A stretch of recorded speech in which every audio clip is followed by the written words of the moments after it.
ابراهيم عبد القادر دياس اليوم كانت عنده مباراة مع الفريق ديالو ريال مدريد ضد ريال سوسيداد، والفريق الملكي فاز بنتيجة 2-0. لكن وللاسف اللاعب ديالنا المغربي في الدقيقة 23 غادي يتصاب بواحد الاصابة وغادي يترك ارضية الملعب. المدرب الايطالي كارلو انشيلوتي تاكد على ان الاصابة ديال ابراهيم عبد القادر دياس هي على مستوى الفاخر، ونهار الحد غادي يقوم بفحوصات طبية اضافية باش يتاكدوا من مدى الخطورة ديال هذه الاصابة.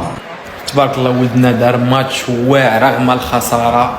المدرب كيشيد بالاداء ديال اكرد، قال لهم استمتعت بالاداء ديالو، وكانوا عندي جوج مدافعين بحالو يعني ما نقدروش نخسر، ولعبنا ضد فريق اللي عالمي عنده هجوم ديالو عالمي وقدر يوقف كاع الهجمات المرتده. بصراحه دار ماتش كبير بزاف، قال لهم بصراحه غادي صارحنا غادي يساعدنا بزاف هذا المدافع هذا وغادي يمشيو معاه بعيد. تمنيتكم كانوا معايا جوج منه، واحد هو واحد اخر، نتمنوا له التوفيق. بصراحه دار ماتش واعر ضد ريال مدريد، قدر يوقف مبابي، يقدر يوقف بزاف المناسبات فينيسيوس، وكان غادي ماركي لولا الحظ. وهذه يلا المباراه ديالو الاولى، يلا وصل وتاقلم دغيا. انا كتعرفي ان اللاعب كبير وعنده الخبره وخدام على راسو رغم المشاكل اللي وقعوا لنا ويست هام. نتمنوا له التوفيق وغادي يمشي بعيد في لا ليغا ان شاء الله، والحلم ديالو حقه هو يلعب في لا ليغا. برافو عليك اكرد ما شاء الله. هنا كتعرف اللاعب واش عنده ولا ما عندوش. الدري اول مره غيلعب مع الفرقه ديالو، غيلعب ضمن ريال مدريد اللي عندهم احسن مهاجمين في العالم، وقدر يدير ماتش واعر وخذ احسن تنقيط من بعد الحارس. هنا كتعرف اكرد يعني هربان صيد في النيفو كواير ديال